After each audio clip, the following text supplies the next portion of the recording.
Good afternoon, welcome to hello doctor. ఇవాల్టి hello డాక్టర్లో మనం discuss చేసుకోబోయే టాపిక్ సంతానలేమి సమస్యలు. అసలు సంతానలేమి సమస్యలు అంటే ఏంటి? ఈ మధ్య కాలంలో పురుషుల్లో కావచ్చు, మహిళల్లో కావచ్చు ఎలాంటి కాజెస్ చూస్తూ ఉన్నారు పిల్లలు పుట్టకపోవడానికి.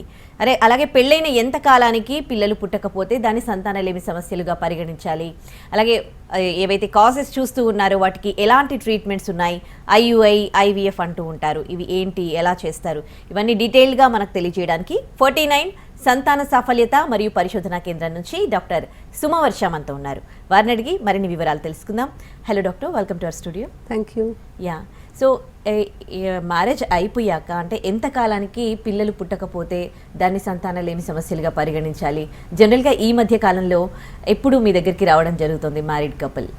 సో నార్మల్గా అయితే పిల్లలు పుట్టకుండా ఉన్నప్పుడు 1 year హస్బెండ్ వైఫ్ ట్రై చేసినా కూడా పిల్లలు పుట్టినప్పుడు వాళ్ళు ఒకసారి వచ్చి మమ్మల్ని కన్సల్ట్ అవ్వాలి. ఏదన్నా రిస్క్ ఫ్యాక్టర్స్ ఉంటాయి అంటే ఆడవాళ్ళల్లో ఏజ్ 35 years అండ్ అబవ్ ఉండి, మగవాళ్ళల్లో వేరే ఆల్రెడీ ప్రాబ్లమ్స్ ఉన్నాయి, చిన్నప్పుడు ఏదైనా సర్జరీస్ అయినాయి అండ్ బ్లీడింగ్ ప్రాబ్లమ్స్ ఉన్నాయి, థైరాయిడ్ ప్రాబ్లమ్స్ ఉన్నాయి, ఇలాంటి వాళ్ళు కేవలం 6 months పాటు రెగ్యులర్గా భార్యాభర్తలు ప్రయత్నించి ప్రెగ్నెన్సీ రానప్పుడు సంప్రదించాలి. బట్ చాలామంది చాలా లేట్గా వస్తున్నారు. నిజానికైతే కొంతమంది అయితే 10-15 సంవత్సరాల వరకు కూడా న్యాచురల్గా ప్రెగ్నెన్సీ రావాలి అని వెయిట్ చేస్తున్నారు. అండ్ దీనివల్ల ఎన్నో ప్రాబ్లమ్స్ ఎక్కువ అవడం అనేది చూస్తున్నాం. ఓకే, ఎలాంటి కాజెస్ చూస్తారంటే జనరల్గా వాళ్ళు ఇద్దరికి మీ దగ్గరికి వచ్చినప్పుడు ఎలా డయాగ్నోస్ చేస్తారు? సో ఇద్దరు వచ్చినప్పుడు ఫస్ట్ డీటెయిల్ హిస్టరీ తీసుకుంటాము. సో వాళ్ళ పీరియడ్స్ ఎంత రెగ్యులర్గా వస్తున్నాయి, వాళ్ళకి ఇంకేదైనా ప్రాబ్లమ్స్ ఉన్నాయా, ఇంతకుముందు ఏమైనా తెల్లబట్ట ఎక్కువగా అవడం అనేది ఉందా, మగవాళ్ళలో వాళ్ళ ఏ ప్రొఫెషన్లో ఉన్నారు, వాళ్ళకి ఏదైనా హ్యాబిట్స్ ఉన్నాయా, సో వాళ్ళకి ప్రెగ్నెన్సీ రావడానికి సంబంధించి ఏదన్నా వాళ్ళకి హిస్టరీలో సంబంధించిన విషయాలన్నీ ఫస్ట్ తెలుసుకుంటాము. డీటెయిల్ హిస్టరీ తీసుకున్నాక ఎగ్జామినేషన్ అది చేసిన తర్వాత ఆడవాళ్ళకి ఫస్ట్గా మేము చేసే test ultrasound scanning. So ultrasound scan చేసినప్పుడు మనకి చాలా డీటెయిల్స్ అనేవి తెలుస్తాయండి. గర్భసంచి సైజ్, షేప్, అండాశయంలో ఎన్ని ఎగ్స్ ఉన్నాయి అవన్నీ చూసుకుంటాము. మగవాళ్ళకి వీర్యకణాల పరీక్ష చేస్తాము. ఇవి 2 చేశాక ఆడవాళ్ళకి మళ్ళీ మనము ట్యూబ్ టెస్ట్ అనేది చేస్తాము. అండ్ అవసరం ఉన్నప్పుడు కొంతమందికి కొన్ని హార్మోన్ టెస్ట్లు కూడా చేస్తాం. సో ఇవి బేసిక్ ఇన్వెస్టిగేషన్స్ అండ్ వీటితోటి దాదాపుగా వీళ్ళకి ఏ ప్రాబ్లం ఉండొచ్చు, నెక్స్ట్ ఏం ట్రీట్మెంట్ చేయాలి అనేది తెలుస్తుంది.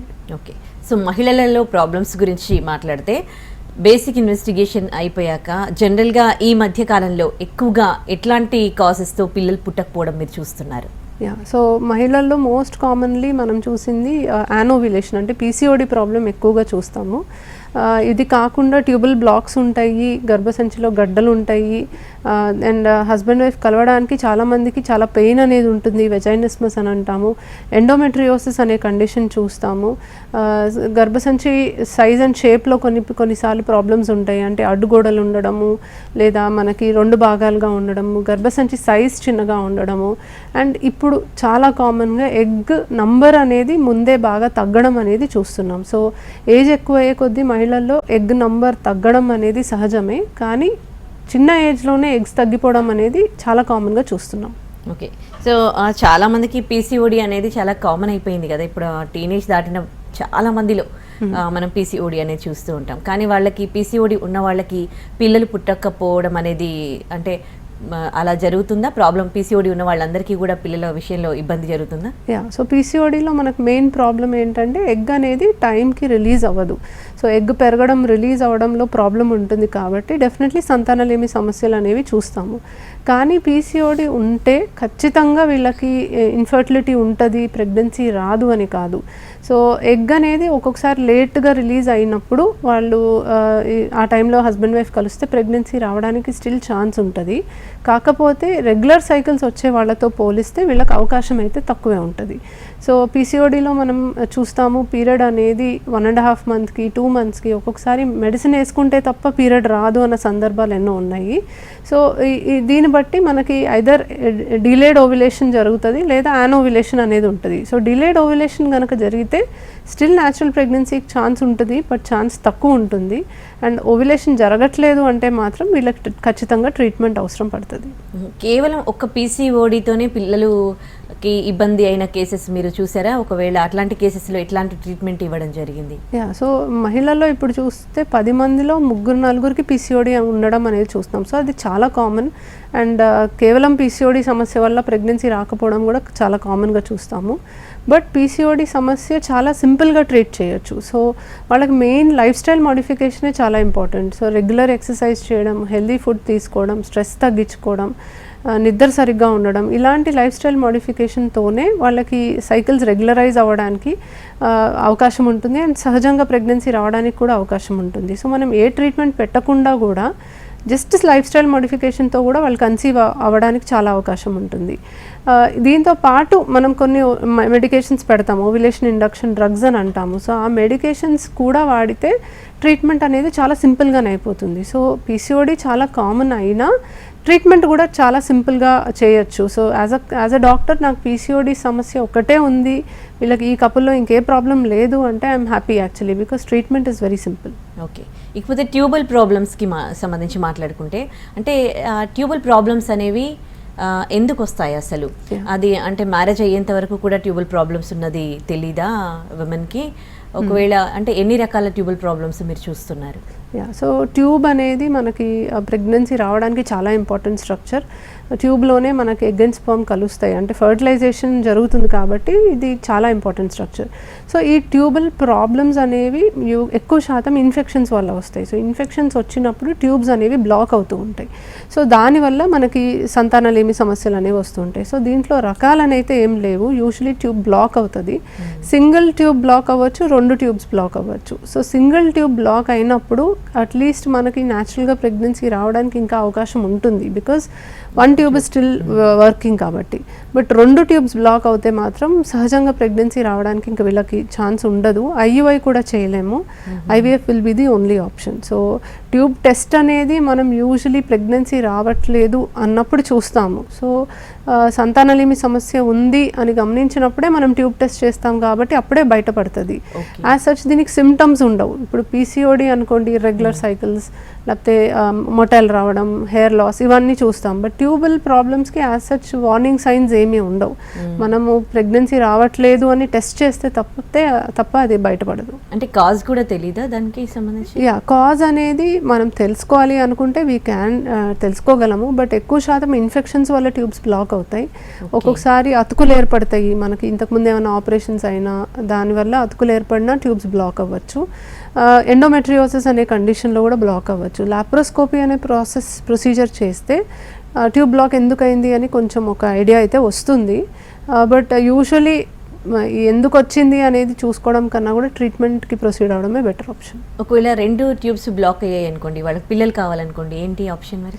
సో ట్యూబ్స్ 2 బ్లాక్ అవుతే ఇంకా న్యాచురల్ ప్రెగ్నెన్సీ ఇది పాసిబిలిటీ లేదు, ఐయుఐ చేయడానికి లేదు.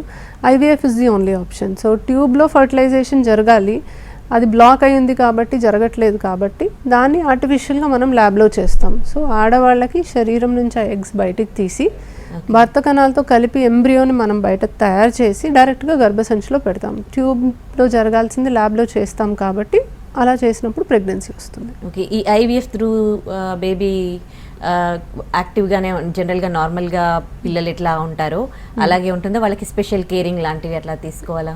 సో ఇది చాలామంది కామన్గా అడుగుతారండి, ఐవీఎఫ్ ద్వారా పుట్టిన పిల్లలు హెల్తీగానే ఉంటారా, యాక్టివ్గా ఉంటారా, మీరు ఆర్టిఫిషియల్గా క్రియేట్ చేస్తున్నారు కదా, అవయవ లోపాలు ఏమన్నా ఉంటాయా అడుగుతూ ఉంటారు. బట్ మనకి ఇప్పటి వరకు ఉన్న రీసెర్చ్ ప్రకారం అండ్ మేము చూస్తున్నాం కూడా మా ఎక్స్పీరియన్స్లో, అంటే పిల్లలు పుట్టాక వాళ్ళు పిల్లల్ని తీసుకొని వస్తూ ఉంటారు, చాలా యాక్టివ్గా ఉంటారు, they are very smart kids అనమాట. అండ్ అవయవ లోపాలు కూడా ఎక్కువ అవుతాయి అని అయితే ఎక్కడ ఇప్పటి వరకు మనకి రీసెర్చ్లో లేదండి. న్యాచురల్గా కన్సీవ్ అయినా కూడా ఒక సర్టన్ పర్సంటేజ్ ఆఫ్ ఛాన్స్ ఉంటుంది to get an abnormal baby. Same chance ఇక్కడ కూడా ఉంటుంది. సో ఐవీఎఫ్ చేస్తే కంప్లీట్లీ హెల్దీ బేబీసే పుడతారు అని నోబడీ కెన్ సర్టిఫై. ఎందుకంటే ఎప్పుడైనా కూడా జను లోపాలు రావడానికి ఛాన్స్ ఉంటుంది. At can happen even in a natural pregnancy. అదే అవకాశం ఇక్కడ కూడా ఉంటుంది. ఐవీఎఫ్ చేసినందుకు అది పెరగదు అవకాశం. So as healthy as natural pregnancy ఉంటారు. ఎక్కువగా ట్విన్స్ పుట్టడం చూస్తూ ఉంటాము ఇలాంటి ప్రాసెస్లో, అంటే is any specific reason? Yeah, so twin chances definitely ఎక్కువ అండి. IUI చేసినా IVF చేసినా మనకి ట్విన్ ఛాన్సెస్ ఎక్కువ. ఎందుకంటే IUI చేసినప్పుడు మనం ఎగ్స్ పెరగడానికి మెడిసిన్స్ ఇస్తాం. ఒక ఎగ్ కంటే ఎక్కువ పెరగడానికి అవకాశం ఉంటుంది. న్యాచురల్ సైకిల్లో యూజువలీ ఒకటే ఎగ్ పెరుగుతుంది, బట్ మనం స్టిమ్యులేట్ చేస్తున్నాం కాబట్టి 2-3 ఎగ్స్ కూడా పెరగచ్చు, రిలీజ్ అవ్వచ్చు. అన్నీ ఫర్టిలైజ్ అయ్యి మనకి ప్రెగ్నెన్సీ నిలిస్తే 2 ఎంబ్రియోస్ అతుక్కోవచ్చు, మనకి ట్విన్ రావచ్చు. 3 అతుక్కుంటే ట్రిప్లెట్ రావచ్చు. IVFకి వస్తే మనం ఎంబ్రియో ట్రాన్స్ఫర్ చేస్తాం. యూజువలీ ఎంబ్రియో సింగిల్ పెడితే ఎక్కువ శాతం సింగిల్ ప్రెగ్నెన్సీ వస్తుంది. 2 ఎంబ్రియోస్ పెట్టినప్పుడు 25% ఛాన్స్ ఉంది అవి 2 అతుక్కొని ట్విన్ రావడానికి. సో ఖచ్చితంగా ట్విన్ రావడానికి మనం ఏం చేయలేము, but twin chances definitely increase అవుతుంది. ఓకే, ఇకపోతే యూట్రస్ సమస్యల గురించి మాట్లాడుకుంటే యూట్రస్లో గడ్డలు అని అంటున్నారు కదా, సో అంటే యూట్రస్కి సంబంధించి కూడా చాలా రకాల ప్రాబ్లమ్స్ ఉంటాయా? ఎట్లాంటివి చూస్తూ ఉంటారు? కాజెస్ ఏంటి? సో యూట్రస్కి సంబంధించి ఫస్ట్ ఆఫ్ ఆల్ గడ్డలు అంటాము ఫైబ్రాయిడ్స్. సో ఫైబ్రాయిడ్స్ గర్భసంచిలో గడ్డలు అనేవి గర్భసంచి పొర దగ్గర ఉన్నాయి, ఎక్కువ శాతం సంతానలేమి సమస్యలకి కారణాలు అవుతాయి. దూరంగా ఉన్నాయి, చిన్నగా ఉన్నాయి, వాటి వల్ల పెద్ద ఇబ్బంది కాదు. రెండోది అడినోమయోసిస్ అనే కండిషన్ ఉంటుంది. సో గర్భసంచి లోపల పొర గర్భసంచిలో ఉన్న మజిల్లో పెరిగి గర్భసంచి వాపులాగా వస్తుంది. దీనివల్ల కూడా మనకి సంతానలేమి సమస్య వస్తుంది. అండ్ కంజనైటల్ అనామలీస్ కూడా ఉంటాయి. అంటే గర్భసంచి సైజ్ అండ్ షేప్లో ప్రాబ్లమ్స్ ఉండొచ్చు, చిన్నగా ఉండడం, 2 భాగాలుగా ఉండడం, గర్భసంచిలో అడ్డుగోడలు ఉండడం. సో ఇలాంటి సమస్యలు కూడా చూస్తాము. And last but not the least, గర్భసంచి లోపల లైనింగ్ అనేది మనకు చాలా ఇంపార్టెంట్. సో లైనింగ్ అనేది హెల్దీగా ఉంటే తప్ప ప్రెగ్నెన్సీ నిలబడదు. సో ఆ లైనింగ్ అనేది ఇన్ఫెక్షన్ వచ్చినా ఇంకేదన్నా కారణం వల్ల సరిగ్గా పెరగకపోయినా మనకి ప్రెగ్నెన్సీ రాకపోవడానికి అవకాశం ఉంటుంది. ఎందుకంటే యూట్రస్కి సంబంధించి ఎన్ని రకాల ప్రాబ్లమ్స్ వస్తూ ఉన్నాయి ఈ మధ్య కాలంలో మీరు చూస్తున్నారు? సో యూట్రస్లో ఫైబ్రాయిడ్స్ అనేది ఆల్మోస్ట్ 40% ఆఫ్ ద లేడీస్లో ఉంటుంది. But most of them are asymptomatic, అంటే వాళ్ళకి ఎటువంటి ప్రాబ్లం అనేది ఉండదు. It is a common problem, but సంతానలేమి సమస్యకి అన్ని ఫైబ్రాయిడ్స్ కారణాలు అవ్వవు. సో జస్ట్ ఏదైతే ఫైబ్రాయిడ్స్ గర్భసంచి పొర దగ్గర ఉన్నాయో అవి మనకి ప్రాబ్లమ్స్ అనేవి ఉంటాయి. ఇన్ఫెక్షన్స్ కూడా ఈ మధ్యకాలంలో కొంచెం కామన్ అయింది. It is mainly because of reduced hygiene సరిగ్గా లేకపోవడము, ఇప్పుడు అండర్వేర్స్ కరెక్ట్గా మార్చుకోకపోవడము, లేకపోతే sexually transmitted infections, husband wife కలిసినప్పుడు ఒకరి నుంచి ఒకరికి ఇన్ఫెక్షన్స్ రావడము, దీనివల్ల గర్భసంచిలో పొర అనేది మనకి ప్రాబ్లమ్స్ వస్తున్నాయి. కంజనైటల్ అనామలీస్ తక్కువే, అంటే ఇన్సిడెన్స్ అయితే తక్కువే, బట్ మేబీ ఇప్పుడు 3D అల్ట్రాసౌండ్ స్కాన్స్ ఎక్కువ చేస్తున్నాం కాబట్టి ఎక్కువ బయటపడుతున్నాయి అనుకుంటాను. So actually uterine causes for infertility compare to PCOD or anything తక్కువే చూస్తాము, but it is still a significant cause. Okay, callers ఉన్నారు, కాల్ తీసుకుందాం. హైదరాబాద్ నుంచి లక్ష్మి గారు మాట్లాడండి డాక్టర్ గారితో. హలో డాక్టర్ గారు, నమస్కారం అండి. నమస్తే, చెప్పమ్మా. మా పాపకి మ్యారేజ్ అయ్యి 4 years కంప్లీట్ అయిందండి. ఓకే. అయితే పీరియడ్స్ అసలు రెగ్యులర్ గా అయితే రావు డాక్టర్ గారు. ఓకే. టాబ్లెట్ వేస్తేనే వస్తుంది. ఓకే. ఓకే. లేకపోతే సంవత్సరం అయినా ఇంకా రాదు. టాబ్లెట్ సరే చూపిస్తున్నాము, టాబ్లెట్ లో వేస్తున్నారు, ఆ టైంకి అయ్యేది. అలా కంటిన్యూగా చూపిస్తూనే ఉన్నాను డాక్టర్. గర్భసంచి చిన్నగా ఉంది అంటున్నారు. పిల్లలు నేచురల్ గా పుడతారంటారా డాక్టర్ గారు, లేకపోతే IVF అసలు చేసినా పుడతారంటారా? సో గర్భసంచి సైజ్ చిన్నగా ఉంది, ప్లస్ మెడిసిన్ వేస్తే తప్ప పీరియడ్ రావట్లేదు అని అంటున్నారు కాబట్టి మేబీ మీ డాటర్కి ఓవరీస్ కూడా చాలా చిన్నగా ఉండొచ్చు. సో ఎగ్ నంబర్ బాగా తక్కువ ఉండొచ్చు. సో గర్భసంచి సైజ్ చిన్నగా ఉన్నప్పుడు మనము రెగ్యులర్గా హార్మోన్స్ అనేవి వాడి వాళ్ళకి రెగ్యులర్ పీరియడ్ వచ్చేలాగా చేసుకొని ఒక 3 to 6 months of hormone therapy ఇచ్చిన తర్వాత IVF లాంటి ట్రీట్మెంట్స్ చేయొచ్చు. సో గర్భసంచి సైజ్ చిన్నగా ఉంది కదా, మరి అది ప్రెగ్నెన్సీని అది హ్యాండిల్ చేయగలదా అని అనుకుంటే గర్భసంచిలో బాగా ఎక్స్పాండ్ అయ్యే ప్రాపర్టీ ఉంటుందండి. మామూలుగా కూడా ఇప్పుడు చూసుకుంటే ఒక 7 centimeters ఉండే గర్భసంచి ప్రెగ్నెన్సీ వచ్చి 9 months అప్పుడు బేబీ ఉన్నప్పుడు ఆల్మోస్ట్ 40 centimeters సైజ్కి పెరుగుతుంది. సో అంత ఎక్స్పాండ్ అవుతుంది. అండ్ నార్మల్ సైజ్ గర్భసంచి ఒక్కొక్కసారి ట్విన్స్ ఉంటాయి, ట్రిప్లెట్స్ ఉంటారు కదా, సో ఈవెన్ ఎక్స్ట్రా కూడా అది ఎక్స్పాండ్ అయ్యే కెపాసిటీ ఉంటుంది. సో ఒక నార్మల్ సైజ్ గర్భసంచిలో 2-3 బేబీస్ పెరగగలిగినప్పుడు చిన్న సైజ్ గర్భసంచిలో ఒక సింగిల్ బేబీ ఈజీగా హ్యాండిల్ చేస్తుంది. ఒక రిస్క్ ఉంటుంది, అంటే మనం ఐవీఎఫ్ చేసినా కూడా ప్రెగ్నెన్సీ వచ్చినా కూడా కొంచెం ఎర్లీగా డెలివరీ అయ్యే అవకాశం ఉంటుంది. అంటే 40 వారాల దాకా అది ఎక్స్పాండ్ అవ్వకుండా మేబీ 34-35 వారాల వరకే అది హ్యాండిల్ చేయగలదు. అప్పుడు కొంచెం ఎర్లీ లేబర్లోకి వెళ్ళొచ్చు. సో కొన్ని కాంప్లికేషన్స్ అనేవి యాంటిసిపేట్ చేస్తాము, కానీ ప్రెగ్నెన్సీ రాదు అనైతే కాదు, ట్రై చేయొచ్చు ఖచ్చితంగా. Hello doctor. యా డాక్టర్ గారు, we're discussing about the uterus problems కదా. సో దానికి అంటే రకరకాల సమస్యలు చెప్పారు, గడ్డలు అండ్ గోడలు అని. మరి వాటికి ఎట్లాంటి ట్రీట్మెంట్ అనేది ఎట్లా ఇస్తారు, వాళ్ళలో పిల్లలు పుట్టడం అనేది ఎట్లా జరుగుతుంది? యా, సో యూట్రస్లో ఉన్న సమస్యలు ఎక్కువగా సర్జికల్గా డీల్ చేయాల్సి వస్తుందండి. ఫైబ్రాయిడ్స్ అనేవి ఉన్నాయనుకోండి, మయోమెక్టమీ అనే ప్రొసీజర్ ఉంటుంది. సో ఈ ప్రొసీజర్లో ఆ గడ్డల వరకు మనం తీసేసి మిగతా యూట్రస్ని రిటైన్ చేసి సర్జరీ అయిన 3 months తర్వాత ప్రెగ్నెన్సీ ప్లాన్ చేసుకోమని చెప్తాం. సో ఆ సర్జికల్ ఏరియా పూర్తిగా హీల్ అయ్యేంత వరకు ఒక 3 months గ్యాప్ ఇచ్చాక వాళ్ళు ప్రెగ్నెన్సీకి ట్రై చేసుకోవచ్చు. సో అడ్డుగోడలు ఉంటాయి, సెప్టమ్ అని అంటాము. సో గర్భసంచి లోపల సెప్టమ్ అనేది గర్భసంచిలోకి కెమెరా అనేది వేసి అడ్డుగోడని కట్ చేసుకోవచ్చు. సో చిన్న చిన్న కణుతులు ఉన్న అడ్డుగోడలు ఉన్నా కూడా హిస్ట్రోస్కోపీ అనే ప్రాసెస్లో మనము ఈ సెప్టమ్ని కట్ చేయడానికి కానీ ఆ పాలిప్ని రిమూవ్ చేయడానికి కానీ అవకాశం ఉంటుంది. గర్భసంచిలో అతుకులు ఉన్నా కూడా మనం కట్ చేయొచ్చు, బయోప్సీ అనేది తీయచ్చు. అడినోమయోసిస్ అనే కండిషన్ ఉంది. అడినోమయోసిస్ ఫోకల్ అంటే ఒకటే భాగంలో ఉంటే లాప్రోస్కోపీ చేసి ఆ ఏరియాని మనం పూర్తిగా కట్ చేసుకొని తీసేసి మళ్ళీ స్టిచెస్ వేసి 3 months తర్వాత మళ్ళీ ప్రెగ్నెన్సీ ప్లాన్ చేయమని అంటాము. బట్ ఎక్కువ శాతం అడినోమయోసిస్ డిఫ్యూజ్గా ఉంటుంది, అంటే వాప్ అనేది మొత్తం గర్భసంచి మొత్తం ఉంటుంది. అప్పుడు సర్జికల్ మేనేజ్మెంట్ కుదరదు, వీళ్ళకి కొన్ని మెడికేషన్స్ ఇచ్చి ఆ సైజ్ని కొంచెం తగ్గే వరకు చూసుకొని అప్పుడు ప్రెగ్నెన్సీ ప్లాన్ చేసుకోవడానికి అవకాశం ఉంటుంది. ఓకే, అండ్ షేప్ కూడా కొంచెం ఇబ్బంది ఉంటే మరి వాళ్ళకి? యా, సో గర్భసంచి సైజ్ చిన్నగా ఉంటాయి. లైక్ ఇందాక కాలర్ మాట్లాడినట్టు వాళ్ళకి 3 to 6 months ఆఫ్ హార్మోన్స్ అనేవి ఇచ్చిన తర్వాత కొంచెం సైజ్ ఇంప్రూవ్ అవుతుంది, not much but at least 1/2 centimeter మనం ఫర్దర్గా ప్రొసీడ్ అవుతాము. కొన్ని సందర్భాల్లో 2 భాగాలుగా ఉంటుంది. 2 భాగాలుగా ఉన్నా వాళ్ళకి ప్రెగ్నెన్సీ రావడానికి యాక్చువల్లీ ఇబ్బంది ఉండదు.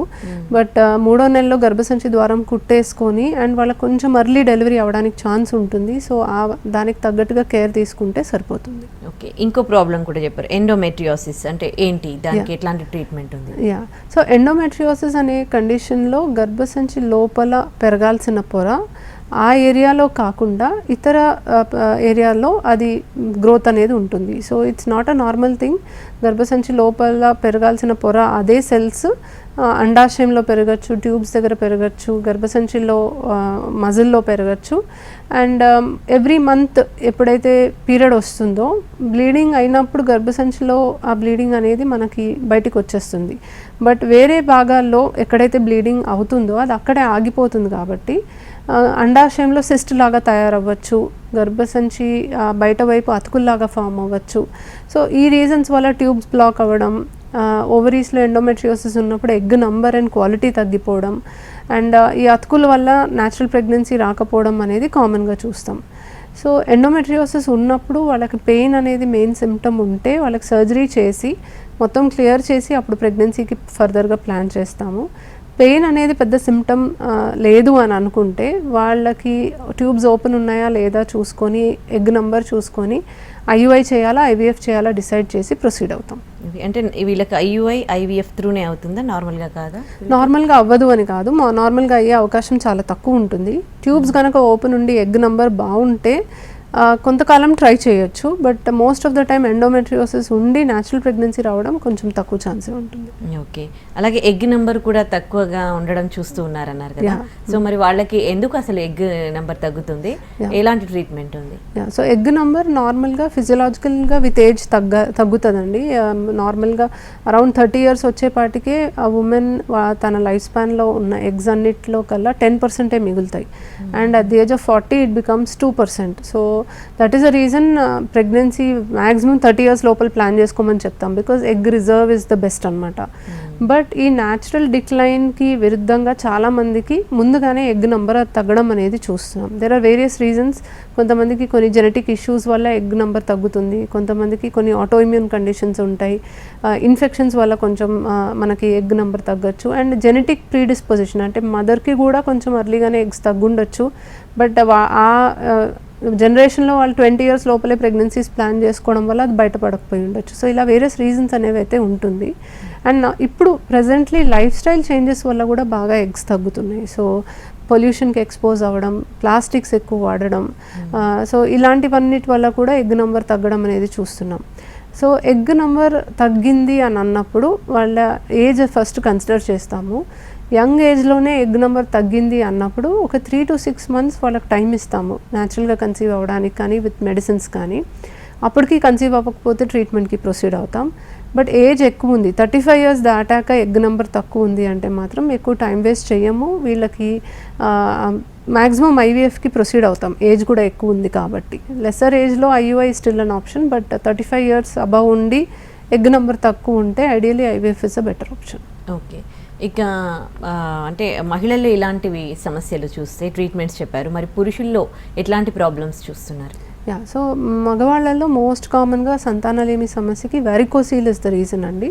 సో వారికోసీల్ అంటే మనకి బీజం చుట్టూ ఉన్న వెజల్స్ అనేవి డైలేట్ అయ్యి బ్లడ్ ఆగిపోవడం వల్ల హీట్ ఎక్కువ అవుతుంది, అండ్ మనకి హీట్ ఎక్కువ ఉన్నప్పుడు స్పర్మ్ ప్రొడక్షన్ అనేది తగ్గుతుంది.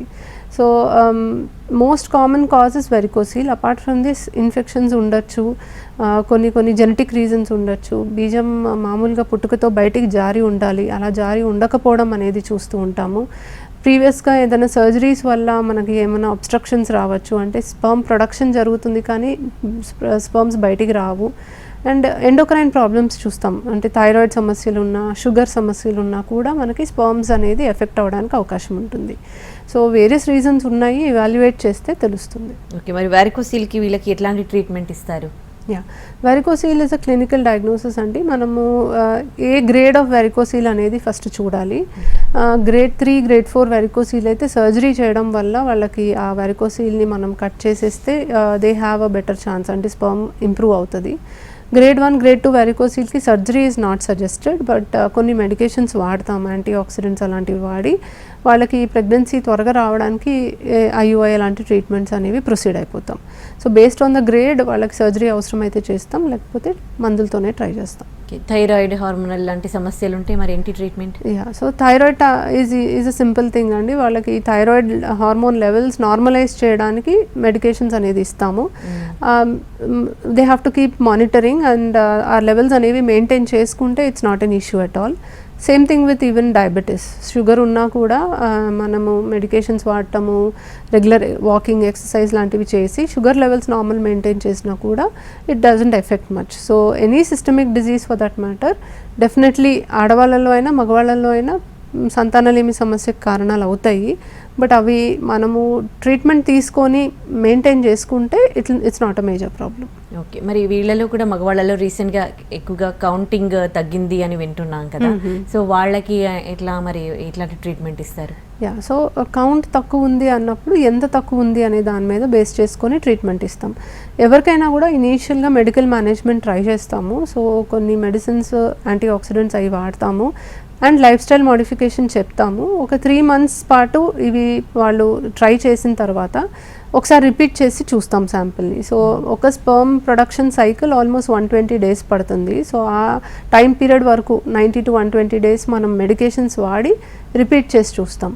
ఇంప్రూవ్మెంట్ ఎంతవరకు వచ్చింది అనే దాన్ని బట్టి వీళ్ళకి సహజంగా వస్తుందా, ఐయుఐ, ఐవీఎఫ్ లాంటివి అవసరం అనేది చూస్తాం. సో 16 million కౌంట్ ఉంది, 30% మూవింగ్ స్పర్మ్స్ ఉంటే వీళ్ళు స్టిల్ న్యాచురల్ ప్రెగ్నెన్సీకి ట్రై చేయొచ్చు. బట్ ఆ శాంపుల్లో 5 to 10 million కంటే ఎక్కువ మూవింగ్ స్పర్మ్స్ ఉంటే ఐయుఐ చేస్తాం. 5 million కంటే కూడా తక్కువ మూవింగ్ స్పర్మ్స్ ఉంటే మాత్రం IVF is the treatment of choice. ఈ మధ్య కాలంలో అందరూ 30 అబోవ్ దాటినాకే ఎక్కువగా మ్యారేజ్ చేసుకోవడం చూస్తూ ఉన్నాం కదా, సో మరి వీళ్ళకున్న ఆప్షన్స్ ఏంటి? Yeah, so 30 years and above marriage చేసుకున్న వాళ్ళకి ఎగ్ రిజర్వ్ బాగుంటే పెద్దగా it will not effect her fertility. Egg reserve తగ్గుతుంది అంటే మాత్రం ఖచ్చితంగా వీళ్ళకి ట్రీట్మెంట్ అవసరం పడవచ్చు. బట్ 30 years దాటి మ్యారేజ్ చేసుకున్నారు, ఖచ్చితంగా వీళ్ళకి ట్రీట్మెంట్ అవసరము అని కాదు. 1 year పాటు రెగ్యులర్ ఇంటర్కోర్స్తో వాళ్ళు ట్రై చేయొచ్చు. So weekly 2-3 times at least intercourse ఉంటే 1 year పాటు ట్రై చేయొచ్చు. అప్పటికి ప్రెగ్నెన్సీ రాలేదు అంటే ఇన్వెస్టిగేట్ చేస్తాము. ఎగ్ నంబర్ చూసుకుంటాం మెయిన్గా, ఏజ్ కొంచెం ఎక్కువ అవుతుంది కాబట్టి. ఎగ్ నంబర్ తక్కువ ఉంటే ఇవి usually suggest the treatment. Egg number normal ఉంటే ఇంకొక 1 year కూడా వాళ్ళు ట్రై చేయొచ్చు, మ్యాక్సిమం 2 years. అప్పటికి రాకపోతే we'll proceed for treatment. Okay, అంటే ఎగ్ ఫ్రీజింగ్ అని ఎక్కువగా వింటూ ఉన్నాం ఈ మధ్య. సెలబ్రిటీస్ కూడా చాలా మంది అలాగే ఎగ్ ఫ్రీజ్ చేసుకుంటూ ఉన్నారు వాళ్ళు ఏజ్లో ఉన్నప్పుడు. అంటే ఏంటి ఇది, కాస్ట్తో కూడుకున్నదా, ఎట్లా ఉంటుంది procedure? So egg freezing is not only for celebrities అండి, it can be done for anybody. It's a social egg freezing అని అంటాము. సో మ్యారేజెస్ అనేవి పోస్ట్పోన్ చేసుకోవాలి అని అనుకున్నప్పుడు, లేదా మ్యారేజ్ అయ్యాక ప్రెగ్నెన్సీ ఇప్పుడే వద్దు, ఫైనాన్షియల్ స్టెబిలిటీ కోసము, జాబ్లో సెటిల్ అవ్వాలను, ఫర్ వేరియస్ రీజన్స్ పోస్ట్పోన్ చేయాలి అనుకున్నప్పుడు ఎగ్స్ని ఫ్రీజ్ చేసుకోవడం వల్ల ఫ్యూచర్లో మీకు సంతానలేమి సమస్య రాకుండా ఉంటుంది. సో ఇది IVF ప్రాసెసే అండి, కాకపోతే ఎగ్స్ తీసిన తర్వాత ఫ్రీజ్ చేస్తాము. మామూలుగా అయితే స్పర్మ్తో కలిపి ఎంబ్రియో ఫామ్ చేసి ట్రాన్స్ఫర్ చేస్తాము. బట్ ఆ ప్రాసెస్ అంతా కాకుండా ఎగ్స్ పెరగడానికి ఇంజెక్షన్స్ ఇచ్చి మత్తిచ్చి అవి బయటికి తీసి వాటిని ఫ్రీజ్ చేసుకొని ఉంచుతాం. సో కాస్ట్ ఎక్కువ అనే దానికి వస్తే ఎగ్ పెరగడానికి మనం మెడికేషన్స్ వాడతాం అండ్ అవి మెయింటైన్ చేయడానికి మనకి కాస్టింగ్ అనేది ఉంటుంది. బట్ ఓన్లీ సెలబ్రిటీసే అఫోర్డ్ చేయగలరు అని అయితే డెఫినెట్లీ కాదు. ఈవెన్ కామన్ పీపుల్ అఫోర్డ్ చేసే కాస్ట్లో ఎగ్ ఫ్రీజింగ్ చేయగలం. Right, thank you so much అండి. మాకు సంతానలేమి సమస్యల గురించి తెలియజేసి దానికి ఉన్న ట్రీట్మెంట్స్ ఏమి మీ దగ్గర అవైలబుల్ ఉన్నాయో తెలియజేశారు. Thank you. Thank you. ఇది ఇవాల్టి hello doctor. Stay tune to NTV.